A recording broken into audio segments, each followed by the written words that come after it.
অস্ট্রেলিয়ার সিডনি শহরে একটা জঙ্গল আছে। ওই জঙ্গলে একটা গাছ আছে, গাছ। ওই গাছটা টু দ্য ডাইরেকশন অফ কেবলামুখী হয়ে মানুষের মতো রুকু করে আছে। একটা গাছ, সুবহানাল্লাহ কইতে বললেন না? ক্যালেন্ডারে দেখা যায়, পত্রিকায় দেখা যায়, গাছ রুকু করে আছে। আমরা রুকু করি না, আমরা সিজদা করি না। কিয়ামতের দিন আল্লাহ বলবে, আমার সিজদা দিয়ে দেখা। আপনারা যারা নামাজ পড়েছেন, সিজদা দিয়েছেন, তারা আল্লাহু আকবার বলে সিজদায় লুটিয়ে পড়বেন। আর যারা নামাজ পড়ে নাই, তারা শত চেষ্টা করেও তাদের পিঠকে বাঁকা করতে পারবে না। এজন্য 5 ওয়াক্ত সালাত জামাতের সাথে পড়ার দরকার আছে না নাই? সূরাতু আর রহমান, এই সূরাটা মুখস্থ আছে কার কার? অনেকেরই তো মুখস্থ। হাত নামান। এই সূরাটা যদি মুখস্থ নাও থাকে, এই সূরার মধ্যে এমন একটা আয়াত আছে, এইটা সবার মুখস্থ, ঠিক কিনা? ফাবিআইয়ি আলা'i রাব্বিকুমা তুকাযযিবান, আমার কোন নিয়ামতকে তোমরা অস্বীকার করবে? এই আয়াতটা সবার মুখস্থ আছে না নাই? মজার ব্যাপার হলো, এই আয়াতটা আল্লাহ তাআলা এই সূরার ভেতরে 1 বার, 2 বার, 5 বার, 10 বার নয়, 31 বার উল্লেখ করেছেন। কয়বার? 10 বার বললেও তো হইতো, 20 বার বললেও তো হতো, 31 বার বললেন কেন? তার মানে এটা জরুরি, এটার সিগনিফিক্যান্স, তাৎপর্য অনেক বেশি।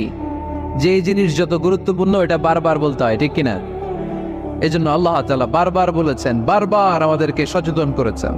ফাবিআইয়ি আলা'i রাব্বিকুমা তুকাযযিবান, আল্লাহ বলেছেন, এই মানব জাতি আর জিন জাতি, আমার কোন নিয়ামতকে তুই অস্বীকার করবি? বল, কোন নিয়ামতকে অস্বীকার করবেন? বলেন। আল্লাহর কোন নিয়ামতকে অস্বীকার করার কোন সুযোগ আছে? ওয়া ইন তা'উদ্দু নি'মাতাল্লাহি লা তুহসুহা ইন্নাল ইনসানা লাযালুমুন কাফার।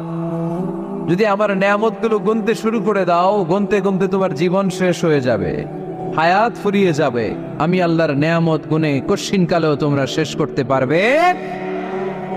সাগরের জল যদি কালি হয়ে যায়, গাছের পাতা যদি খাতা হয়ে যায়, সাগরের জল নামক কালি দিয়ে গাছের পাতা নামক খাতার উপরে যদি আল্লাহর প্রশংসা লিখতে শুরু করে দেন, আল্লাহ বলে, গাছের পাতাও ফুরিয়ে যাবে, সাগরের জলও ফুরিয়ে যাবে, কিন্তু আমার প্রশংসা করে তোমরা শেষ করতে পারবে না।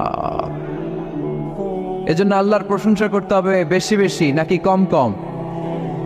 কম কম না বেশি বেশি? ফাবিআইয়ি আলা'i রাব্বিকুমা তুকাযযিবান, আমার কোন নিয়ামতকে তোরা অস্বীকার করবি? বল। O mankind and jinnkind, which of my mercy and blessings you wanna deny? আমার কোন নিয়ামতকে অস্বীকার করবি? অস্বীকার করার সুযোগ আছে? নাই। আল্লাহর হাবিব সাল্লাল্লাহু আলাইহি ওয়াসাল্লাম এই সূরাটাকে বড্ড পছন্দ করতেন। সাহাবাদেরকে একবার তিনি এই সূরাটা তেলাওয়াত করে শোনালেন। সাহাবারা চুপচাপ, ঠিক যেমন এখন আপনারা চুপচাপ। আল্লাহর হাবিব বললেন, ও সাহাবারা, তোমরা তো এই সূরা শুনে চুপ করে বসে আছো, কিন্তু তায়েফের ময়দানে জিনদের কাছে এই সূরাটা আমি তেলাওয়াত করেছিলাম, তারা কিন্তু চুপচাপ বসে থাকে নাই। যতবার আমি ফাবিআইয়ি আলা'i রাব্বিকুমা তুকাযযিবান পড়েছি, এই আয়াতের বিপরীতে তারা উত্তর দিয়েছে, কারণ এই আয়াতটা একটা প্রশ্ন। It's a question from your lord to mankind and jinnkind. এটা আল্লাহর পক্ষ থেকে মানব জাতি এবং জিন জাতির কাছে রেখে দেওয়া একটা প্রশ্ন। ফাবিআইয়ি আলা'i রাব্বিকুমা তুকাযযিবান, আমার কোন নিয়ামতকে অস্বীকার করবি তুই? আল্লাহর কোন নিয়ামত অস্বীকার করার কোন ক্ষমতা আমাদের আছে? নাই, অসম্ভব। এজন্য এটা একটা প্রশ্ন। আল্লাহর হাবিব বললেন, ও আমার প্রাণের সাহাবারা, তোমাদের সামনে যখন সূরা রহমান তেলাওয়াত করলাম তোমরা চুপচাপ, কিন্তু তায়েফের ময়দানে যখন জিনদের কাছে তেলাওয়াত করেছি তখন তারা চুপচাপ থাকে নাই।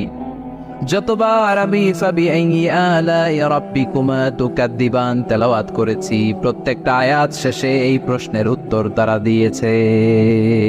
সুবহানাল্লাহ পড়েন।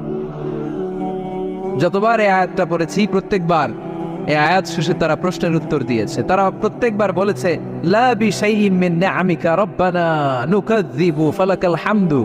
আল্লাহ, তোমার কোন নিয়ামত অস্বীকার করার কোনো সুযোগ নাই, সব প্রশংসার মালিক তুমি। আবার যখন এই আয়াতটা আমি পড়েছি, আবার উত্তর দিয়েছে, আবার আমি পড়েছি, আবার উত্তর দিয়েছে। এরকম 1 বার নয়, 2 বার নয়, 5 বার নয়, 10 বার নয়, 31 বার এই আয়াতটা তেলাওয়াতের পর পর জিনেরা এই আয়াতের উত্তর আমার সামনে দিয়েছে। সুবহানাল্লাহ পড়ে। লা বিশাইইম মিন নি'আমিকা রাব্বানা নুকাযযিবু ফালাকাল হামদু। We cannot deny any of your mercy and blessings. All praises to you. All praises to you. সব ক্ষমতার মালিক একজন, চিল্লায় বলতে হবে তিনি কে?